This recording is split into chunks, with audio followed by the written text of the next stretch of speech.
Welcome to episode 16 of the Upload Iceberg. I'm Dan. We dive into YouTube and photography topics on this podcast, as well as my channel growth analytics. We just hit 4,000 subscribers on July 26th, 2024. Today is August 23rd. I would encourage you to use your imagination to figure out a good excuse as to why I'm so late getting this episode out, because I don't have one, so yours will do just as good as mine. Today we're going to cover Canon's release of the R5ii, the rumored 24mm and 50mm lenses coming, kind of Canon's overall direction. We'll look at why my latest Milky Way Lightroom masking video absolutely bombed, maybe what I would do differently in the future doing that video. And as always, we will look at my channel analytics in YouTube from the past 28 days. All right, big news, Canon releases the R5ii, much awaited. This also came out with the R1, or as some people like to call it, the R3 Mark II. The Canon R5 Mark II, I think people are just starting to get their shipments generally earlier this week. So there's probably another batch of videos that will be out to feverishly consume if that's your thing. I haven't been keeping up with many of them, to be honest, since release. I kind of did a first pass and haven't looked at too much since. I feel like in this release, back when I bought the R6, I feel like that was kind of closely tied to the R5. The R5ii and the R6ii seem, more disparate in terms of their features, with the R5ii kind of borrowing a lot of the guts from the R1, which is exciting. But there's a lot to kind of digest and learn about what's new. The headline is obviously the backside illuminated stacked sensor, which I think will be, if you're considering the R5 and R5ii, I think that will be the big draw. You're going to get a lot faster readout speeds, a lot less of that Canon wide-angle wobble, which is something that everybody's after, kind of getting that speed resolution combo, and this is Canon's best offering to give that to you as cheap as possible. One of the other things that people commented on early was how much bigger and nicer the EVF is. I think it's the same resolution. You're also getting that eye tracking feature, which I would be super excited to try myself. Skeptical of how well it would work, but that is something that I'd love to try. Physically, it's about the same. I think they're taking the new dials from the R6ii, that format. With the video photo switch on the left, I don't think that was present in the original R5. You've got this tally light, which is nice. Otherwise, physically, pretty similar. You do have a couple new grips. So they have a fan grip, a battery grip. Jury, I think, is still out on real-world battery usage here, and it would be something that I'd be super curious to see, and definitely, I'm not in pre-order camera day one world, and I don't think I ever will be ever again after some of the overheating issues with the original release. Just not worth it to me. So we'll see how people cover that.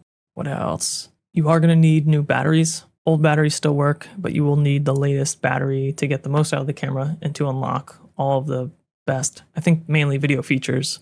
It's sort of the GoPro handbook, backward compatible, but if you don't have those latest Enduro, those white batteries, you're just not getting that much out of the camera. Some autofocus improvements. Like I said, we'll have to see how the overheating goes. I'd be specifically interested in how long that oversampled 4K 24 fine runs for something exactly like this, long form, indoor, locked off shot for something like a podcast. In my mind, that absolutely has to hit something like an hour, or at least for my use, it would need to. Should be fine. I think the original R5 gets there with the newest firmware updates, but, can't really trust Canon on that front until it's demonstrated in the real world. And it is $4,300, which feels a little bit steep to me. That might be an indicator that I shouldn't end up with one, but there's nothing really directly comparable exactly at this price point. Look at that Z8.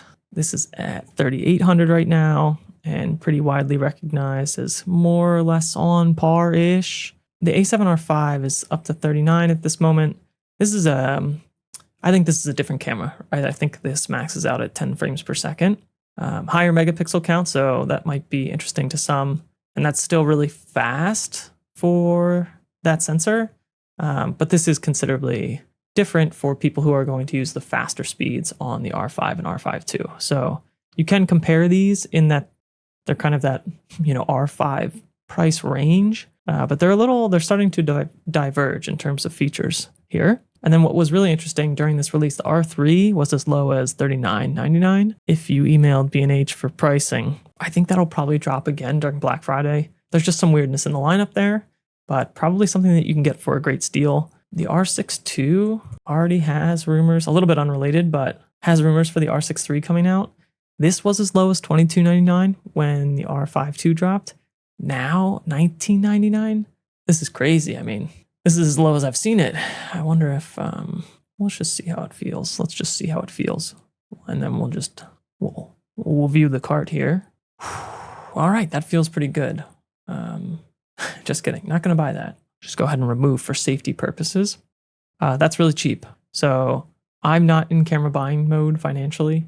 I think this is exciting. I would love to end up with something like this on this tier long-term to pair with the R6 that I plan to keep running into the ground.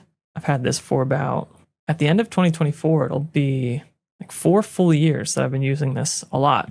I got it in the beginning of 2021, so we'll see if I ever end up with hands on this beast. The price gives me a little bit of pause. I think it'll be really interesting to see what the R5 hits during Black Friday, because I think that's a camera that largely solves all of my pain points on Canon. Obviously, I'd love to get that faster readout to eliminate that wobble long term, but with the firmware updates, the R5 I think lasts plenty long for long form content like this and would be a great pair for the R6, as it always has been through the duration of those camera lifetimes to begin with. As I've talked about before on this channel, I'm still just trying to keep all of my doors open.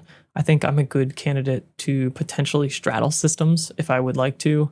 I really only need to get one lens on another system, and that's kind of the 16 to 35, 15 to 35 fast zoom equivalent. I can do a lot of damage with that type of a one lens setup. Landscape, paid work, astro, long form content, kind of the big things that I would want. I can get a lot of that done on just one lens, and then obviously still have kind of the set of lenses that I already have on Canon. So something I'll keep an eye on continuously, but like I said, not in a camera buying mood or lens buying mood right now, so not pulling the trigger on anything there. Now, the other interesting rumor is that we might be getting the 24 and 50 VCMs to match the faster f1.4 35 that just came out. This is interesting, probably welcomed by many. I don't know if I love it personally. It does seem to give us answers. So we've had this pause on third-party full frame that has lasted indefinitely at this point. I think it's probably safe to not make camera buying decisions based on the fact that you think something like Sigma might come to Canon full frame. I just don't make decisions on that. They're being super cagey still. These are interesting because it seems to signal that this mid-range line, at least for the primes, at least at first, is going to be completely video focused. And when I say at first, I mean, we are now, 5-6 years into Canon's mirrorless. So I think to expect a matching 50mm 1.4 that's smaller, where you're not necessarily paying for video features that you might not use, that's something that I've wanted this whole time. I'm still technically, I'd say, interested in something like a 50 1.4 here. Even in this form factor, right? It's a lot smaller than the 51.2. It's a lot more affordable than the 51.2. But frankly, I don't necessarily need this video focus lens, and I don't want to pay extra for features that I don't need, basically. I also think this could be smaller as a photo focus lens. So yeah, those are slated to be announced late September. Availability shortly after, which, debatable. I think these are probably lenses that will fly off the shelves, might be really hard to get. But I really hope to get hands on one of these 3 by the end of the year. It's probably more than likely going to be the 35. This is sort of generally in stock-ish at Lens Rentals. 35, I've talked extensively about this on the channel, but 35 isn't typically as wide as I would want for landscape, but would love to try it on sort of a landscape trip. Definitely light enough to carry around while hiking. Good for the A-roll shot. This is 28, but I prefer kind of that 35 for this A-roll. Again, you can kind of traverse through my 28mm videos to figure out that 28 I find most versatile and kind of a placeholder for a wide zoom. 35 is my preferred talking head A-roll shot if I could have all the lenses. But yeah, I think Canon's video focus here is just kind of another notch for me that like, hey, cool to see that they're making stuff, but not super, super excited about this form factor. And it makes something like the Sony ecosystem more appealing by the day for all the lenses that they have first party and third party. So we'll see how that continues to play out. Now, speaking of fast, wide primes, let's take a look at my Lightroom masking I don't know, tutorial walkthrough video because that completely bombed. I did use the Sigma f1.4 to capture this shot. That's what I'm filming on right now. It's the 28mm out of the two that I have right now that I'm going to end up keeping. More on that in a few minutes. But when I say this bombed, oh boy, not good. This has been out for a while. Hard flatline, right? So bad that it's probable that maybe more people will listen to this podcast, something that historically on this channel gets very low listenership by default. This episode might get more eyeballs on it than this main channel video. So I can talk through some of the motivation. I think I've had a Lightroom tutorial on my video roadmap for a really long time. I was just in my favorite state park where I've shot a ton. You've seen it all over this channel. I had taken this shot around the new moon in July there at that state park. Thought it didn't turn out super great. Like I could have used any of my New Zealand astro pictures for this tutorial or any other pictures for any other non-Milky Way tutorial. But I think I could salvage this image. I spent some time on it. I don't know, it's kind of relatable. Sometimes you go out to shoot the Milky Way and you just don't get something that's super sharp or something that you're super, super proud of. But I thought, the opportunity to showcase that type of a shot and just work it back to life would be a nice way to dive into that tutorial there. I wanted to target search, and I think masking is an area where most people maybe struggle with for editing, or they're a little bit hesitant to dive in there. It's one thing to kind of slap on a preset. I think where you start to make the most gains in your editing skills when you just dive headfirst into the masking, some of the detailed tools there. That's really where I've seen some success in, up-leveling my skill in editing. Long way to go, but in the past year or two, that's where I've focused and I've seen some improvement. So I don't know, all those reasons is why I want to put this out and wanted to try to target search. Lightroom, Adobe's getting a lot of flack right now. Lightroom's also adding a lot of functionality in the last year. They've made it much easier to do a lot of the heavy lifting in Lightroom itself without having to go into Photoshop. I think that's exciting for as much flack as they're getting and for as expensive as their products are. What I also wanted to do, and I tried to do here, was make sort of that creative, weird intro, sort of like I've done on this Canon R5ii video. We'll get to that in a second, but I don't think it worked if we look at our retention graph. And it's a similar story in me trying to do a little bit too much, not only in the beginning of this video, but just overall, specifically in the intro, but just trying to do too much from an ideation standpoint. It creates for a lot of heavy lifting in the thumbnail, which I changed a million times over here in the title. Couldn't really get any conclusive testing done because of the volume and how quickly this died. So just, reworked and stuck with this final thumbnail, which is really bad. We can look at the CTR. I think it's 2.8. And it's just another example to call out, like, oh, I just made this mistake on the R8 video where I tried to do a little too much with the intro, a little too fast, relying too much on the title and thumbnail to get me through a sustained intro that doesn't dive right into the content promised. And it's a lesson you have to learn a couple times, apparently, or at least I do. So if we look at the thumbnail, click-through rate, pretty abysmal here. Engagement's poor. I knew this was a risk. I tested thumbnails differently from the beginning. None of them seemed to work. I wonder if we can see the test in here. No, I'll have to put the previous thumbnails up on the screen if I remember to do so in editing. But when I put this out, I originally struggled whether to keep this intro, right? It got such a poor viewership from the start and died so quickly. Like this is day 4 and I was making a ton of changes here. I did go in, edit this video, chop out this intro, just so it got right into the content more and basically starting in Lightroom without all this intro. I cut that out, and then after cutting that out, I felt immediately kind of greasy about that, a little unsure. You're wrestling on two fronts, right? You want this video seen. So when it's bombing, you're kind of like, this was the creative direction I went, but it's not getting seen by anybody. So like it feels logical to try to use YouTube's tools, cut back the edit, and try to salvage it from a viewership perspective. On the other hand, there's a reason that I made this creative intro. This is sort of how I'd like to see the channel go for some of these tutorials or lens reviews. I kind of want to be the person that makes like that weird lens review. It's a little bit different than sitting at the desk. I think that's sort of the message that I was hitting home in the R8 video. I don't really necessarily want to be sitting at the desk for any of these anymore. Happy to, will definitely do so in the future, but want to get away from that being like my set style of video, right? This intro breaks out from that and it also bombs. So what I ended up doing was reverting the edit. I cut that back in. If you watch the video now, you will see it in its full glory. I don't have high hopes that this will pick back up. I think sometimes you hear that romanticized story of, oh, just put the YouTube videos out. One day they could hit. I find, at least on my channel, that's fairly rare that a video does poorly and then takes off. I think this Sigma 28mm video is the only one of the few examples on my channel where that's ever felt like it's sort of happened. And we're looking at 4,000 views here, so nothing crazy. But this was kind of dead for a really long time. And then something happened. I think it was a sale on this lens that sparked a renewed interest, so much so that, you know, my video was surfaced in search once more. YouTube gave it another shot. And then at that point, it just seemed to be performing a little bit better. You know, people were giving it more attention.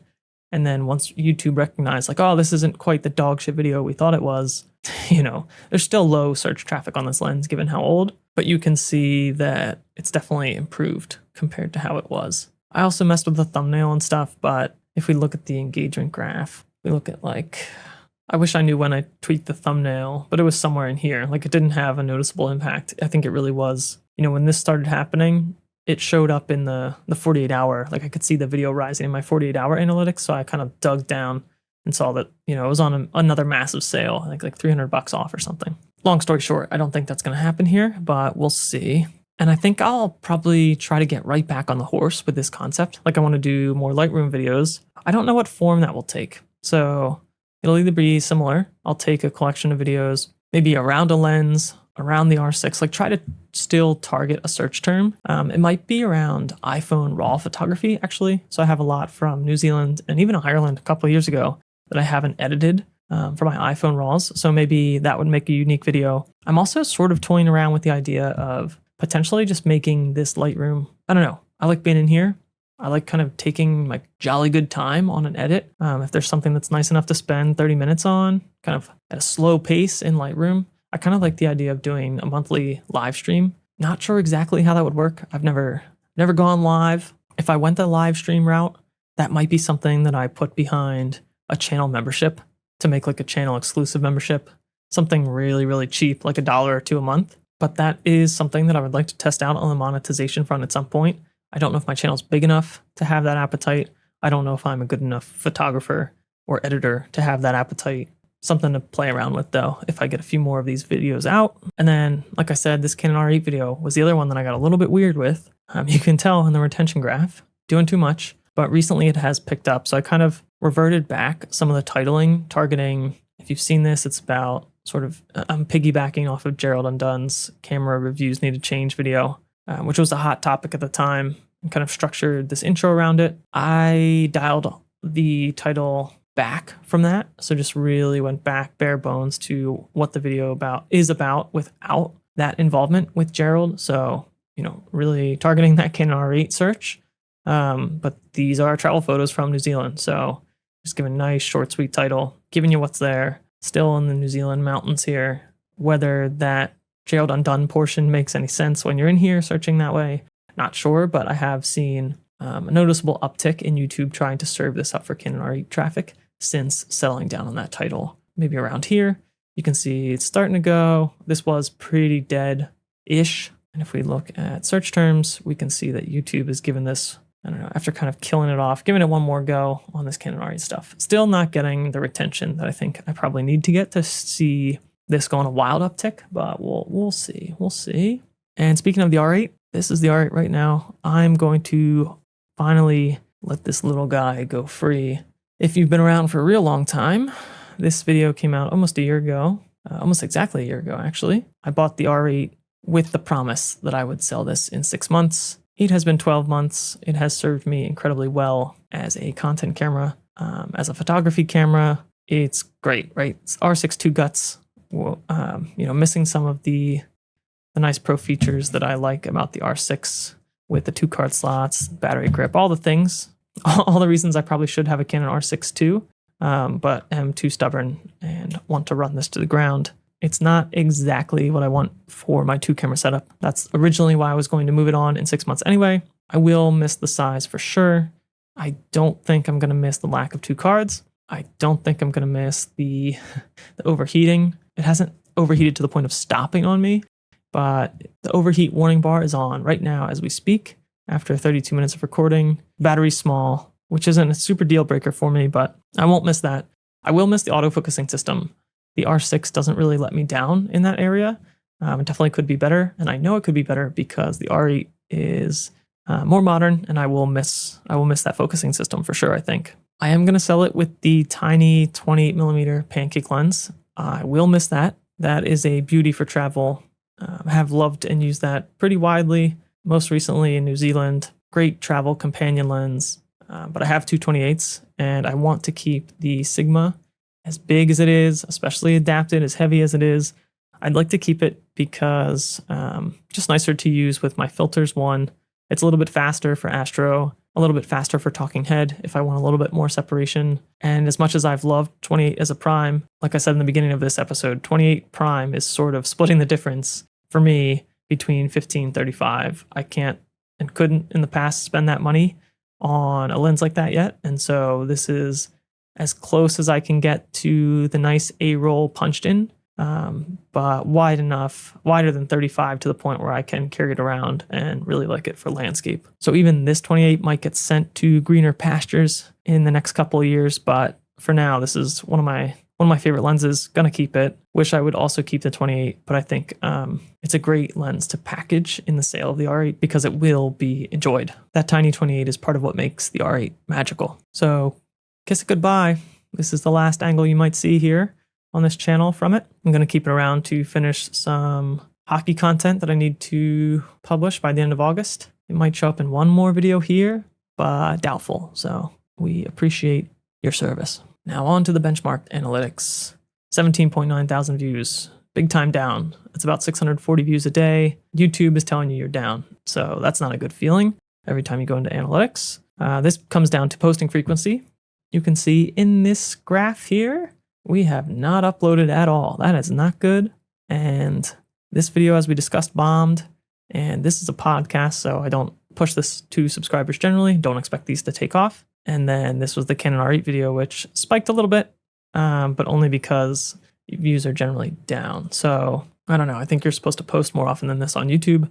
That's reason number one. Reason number two, those recent videos haven't done that well. So targeting search is a double-edged sword. It's a double-edged sword in that by targeting search with many of your videos, you can go through this period like I am without posting and still have a relatively high level of traffic. However, if you're posting targeting search and the videos don't hit, this traffic doesn't grow hardly at all. This is just kind of baseline. This is baseline channel health. And that slowly tails off. Videos aren't evergreen forever. Those recent ones didn't do good. The last video that I would consider did okay was kind of this New Zealand video. I think I said in the last episode of this podcast, I kind of view good as breaking outside of my subscriber reach. So we're at 4,000. If we look, this video is at 5,000 and growing in search fairly steadily. Not a banger, I would say, but this is a good video and I'm proud of it. And I think the most narrative example that I have on this channel, which is really nice to put as like the channel trailer for new people. It's talking about the lenses that I deeply believe in.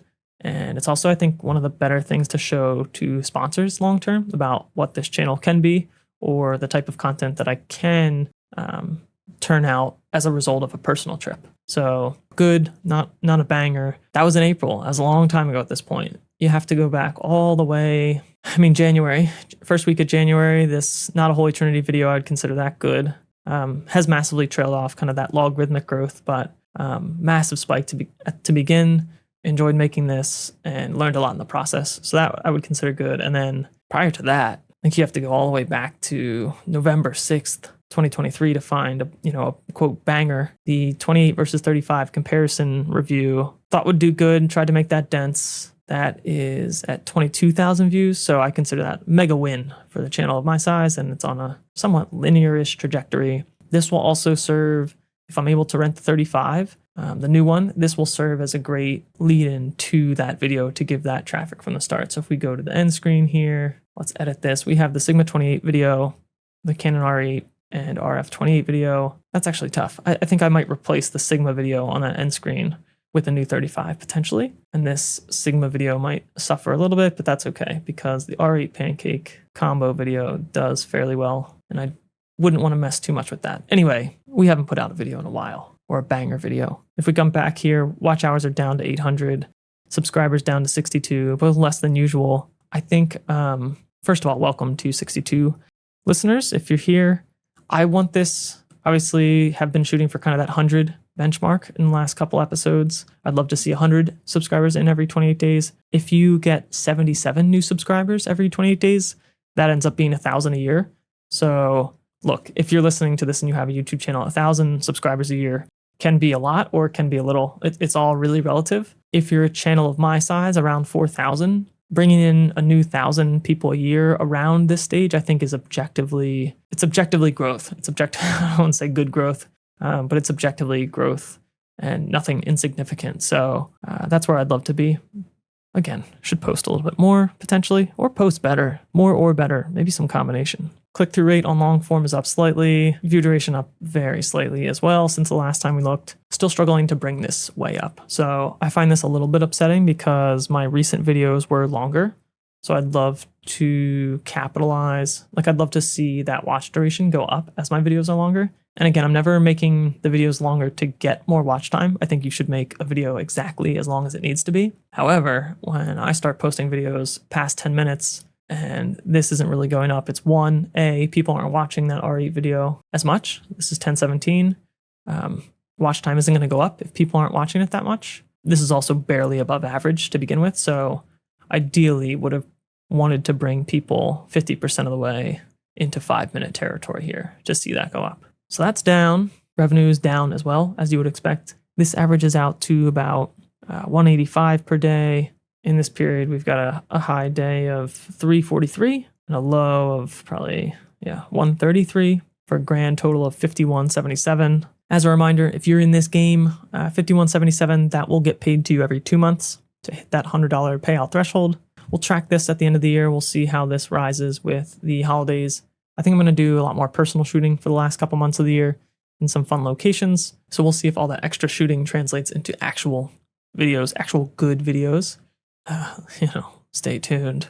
You know how it goes. Headed out to the American West. I'm going to fire off the camera. That's about all I have for today. There are 2 new ways that you can support the show if you've made it this far and you're liking this kind of stuff. The first is a tool called Screen Studio that I found. Beautiful screen recordings in minutes is the H1 here, and it does not lie. This is, hopefully, if there have been no issues, you're seeing this in today's podcast. I've been using this for my hockey channel. It reminds me a lot of Recut in that it's a simple, visually very simple app, works really well, one-time payment, works very snappy on a Mac. I'm already finding oodles of value here. So I did sign up for the affiliate program and I'll have the link below. But this standard $89 license is what I have. And I will be using this probably just as often as Recut, likely on every single piece of content I make. So that was a real good value add, I think, for how I display some of the screen shares in my videos. The second is Ripple at ripple.fm. Ripple is sort of a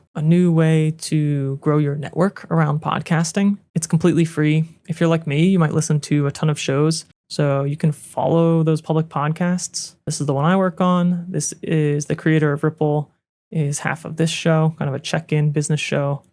If you're in the nerdy SaaS or business world, you probably recognize a lot of these. It's built mainly to help grow communities around podcasting, which I think is lacking. I think targeting that problem is a good problem to target as a business. So we'll see if Brian can keep this going and see how activity grows here. For video podcasts on YouTube, we already have sort of this sense of community.